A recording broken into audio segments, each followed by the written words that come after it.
El fantasma de Canterville. Autor Oscar Wilde. Capítulo tercero, capítulo número 3.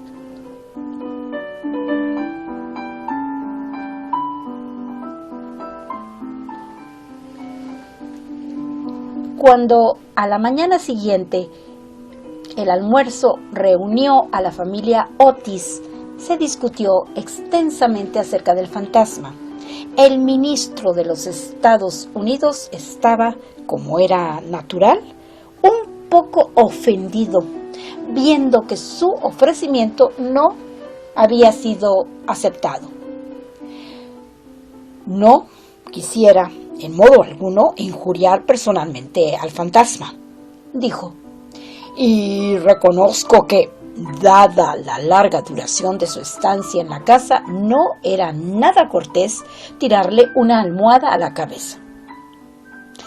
Siento tener que decir que esta observación tan justa provocó una explosión de risa en los gemelos. Pero, por otro lado, prosiguió el señor Otis, si se empeña, sin más ni más, en no hacer uso del engrasador marca Sol Levante, nos veremos precisados a quitarle las cadenas. No habría manera de dormir con todo ese ruido a la puerta de las alcobas.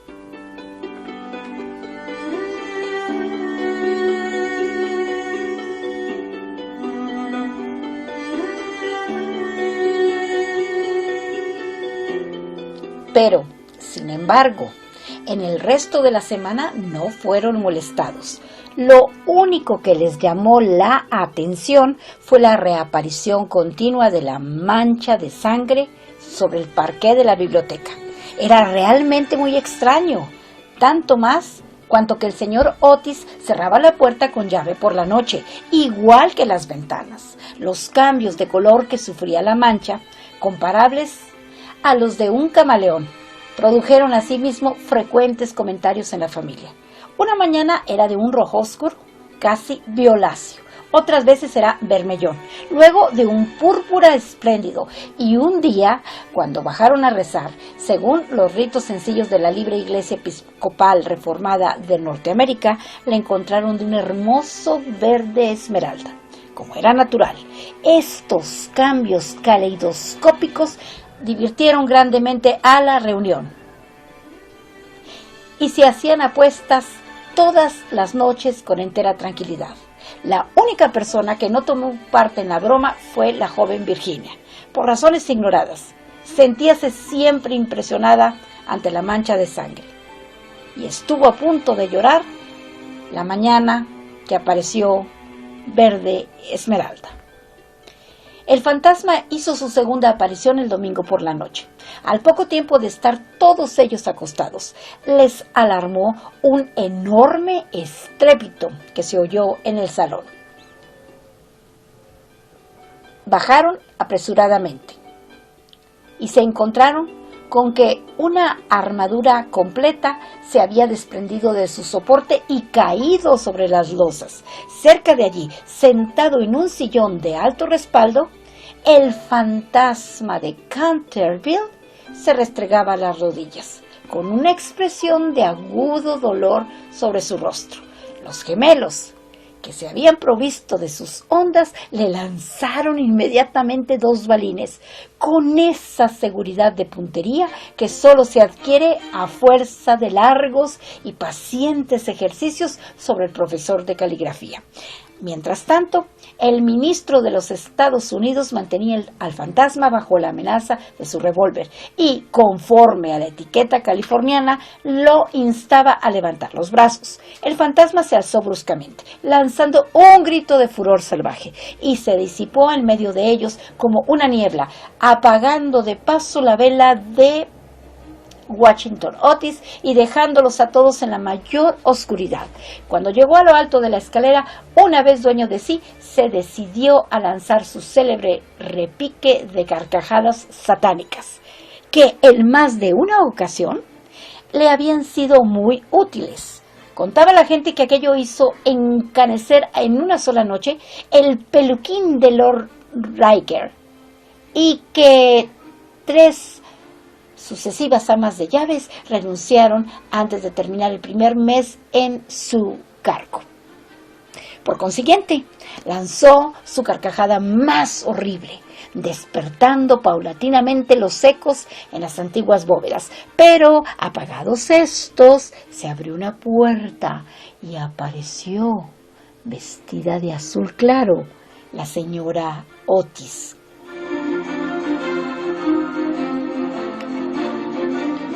Me temo, dijo la dama, que esté usted indispuesto, y aquí le traigo un frasco de la tintura del doctor Dobell.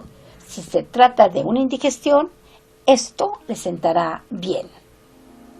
El fantasma la miró con ojos llameantes de furor y se creyó en el deber de metamorfosearse en un gran perro negro. Era un truco que le había dado una reputación merecidísima y al cual atribuía la idiotez incurable del tío de Lord Canterville, el honorable Thomas Horton.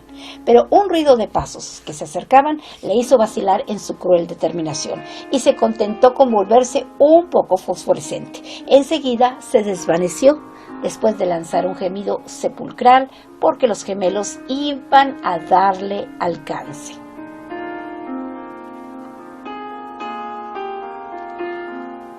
Una vez en su habitación se sintió destrozado, presa de la agitación más violenta. La ordinariez de los gemelos, el grosero materialismo de la señora Otis, todo aquello resultaba realmente vejatorio.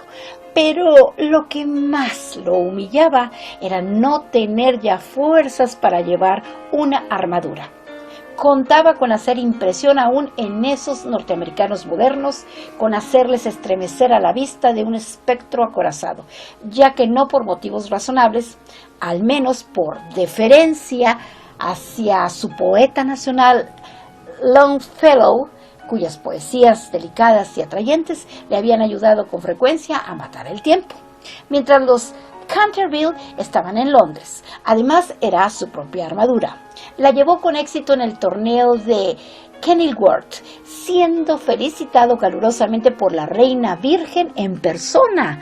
Pero cuando quiso ponérsela, quedó aplastado por completo por el peso de la enorme coraza y del yelmo de acero, y se desplomó pesadamente sobre las losas de piedra, despellejándose las rodillas y contusionándose la muñeca derecha.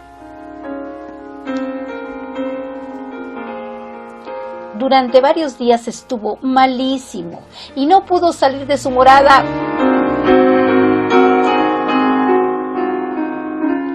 Durante varios días estuvo malísimo y no pudo salir de su morada más que lo necesario para mantener en buen estado la mancha de sangre. No obstante lo cual, a fuerza de cuidados, acabó por restablecerse y decidió hacer una tercera tentativa para aterrorizar al ministro de los Estados Unidos y a su familia. Eligió para su reaparición en escena el viernes 17 de agosto, consagrando gran parte del día a pasar revista a sus trajes. Su elección recayó al fin en un sombrero de ala levantada por un lado y caída del otro, con una pluma roja, en un sudario deshilachado por las mangas y el cuello, y por último, en un puñal mohoso. Al atardecer estalló una gran tormenta.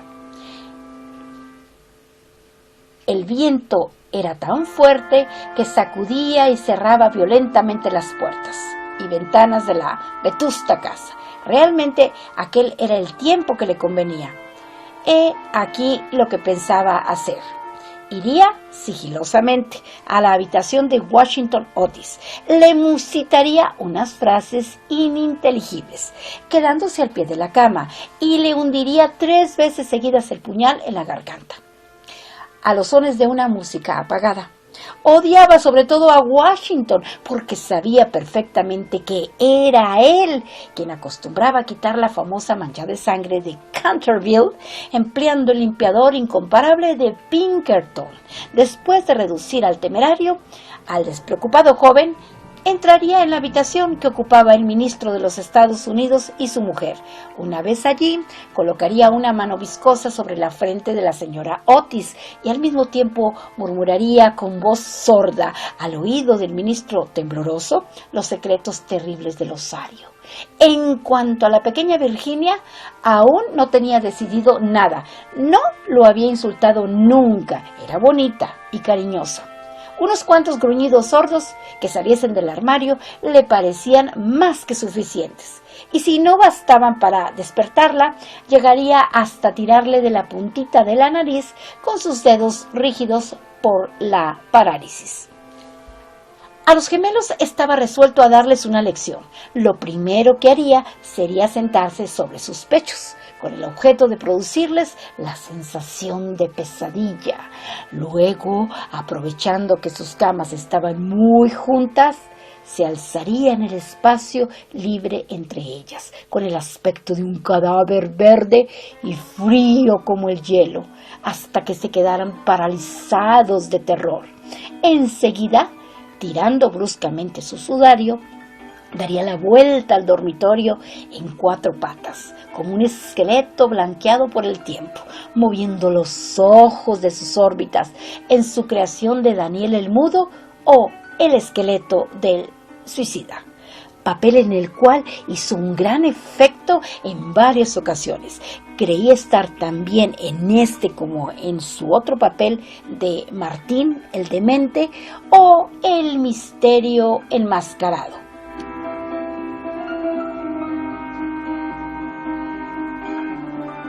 A las 10:30 oyó subir a la familia a acostarse.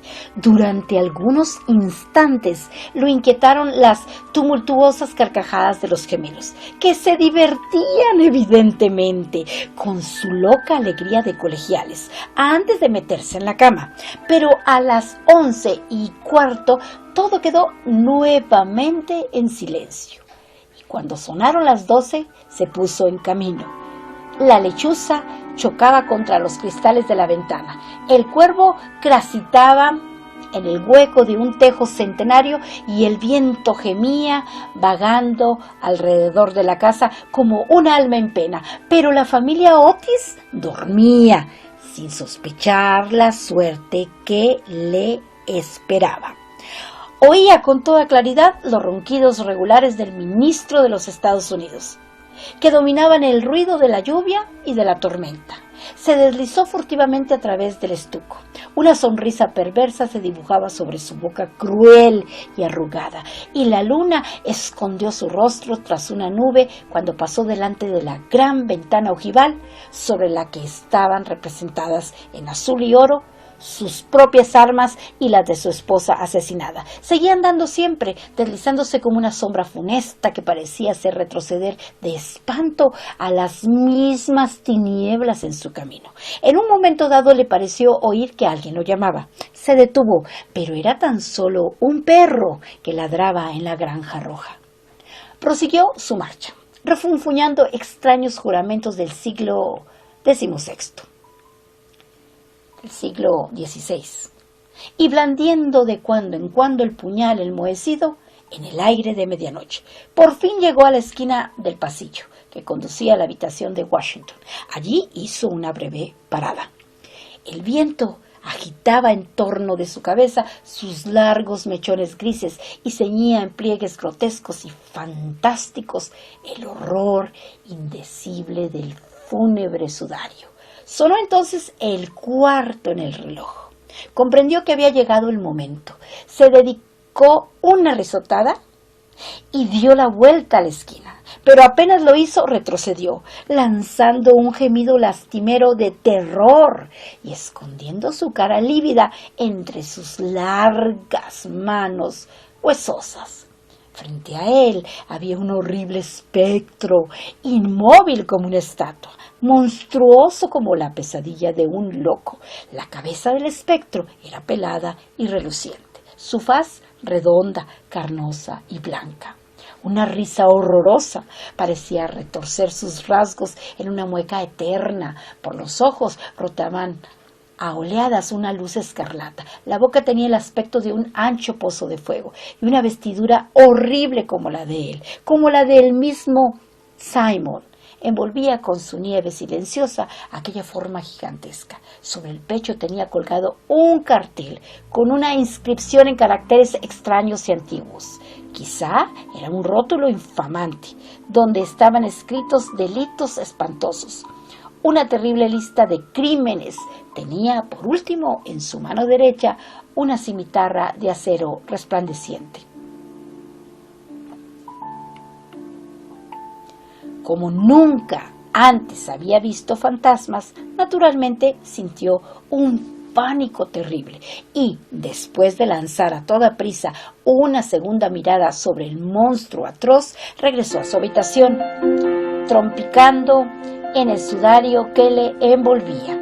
Cruzó la galería corriendo y acabó por dejar caer el puñal enmohecido en las botas de montar del ministro, donde lo encontró el mayordomo al día siguiente.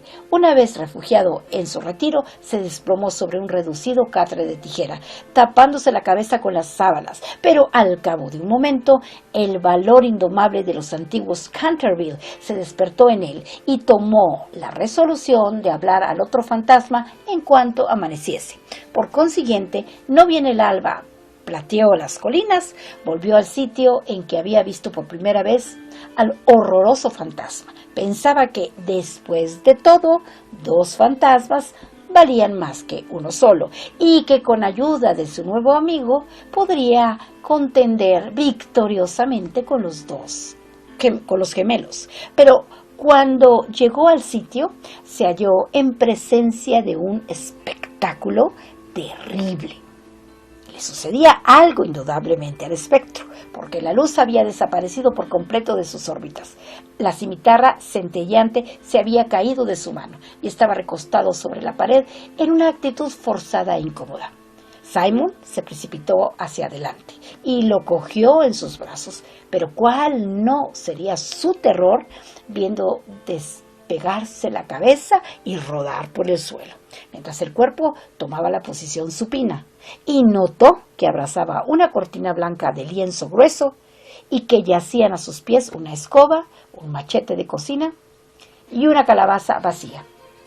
Sin poder comprender aquella curiosa transformación, cogió con mano febril el cartel, leyendo a la claridad grisácea de la mañana estas palabras terribles: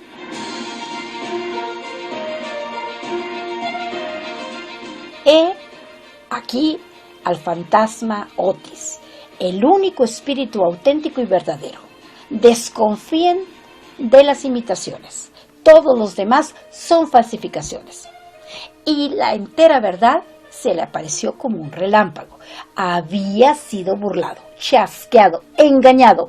La expresión característica de los Canterville reapareció en sus ojos. Apretó las mandíbulas desdentadas y, levantando por encima de su cabeza sus manos amarillas, juró, según el ritual pintoresco de la antigua escuela, que cuando el gallo tocara por 2 veces el cuerno de su alegre llamada, se consumarían sangrientas hazañas.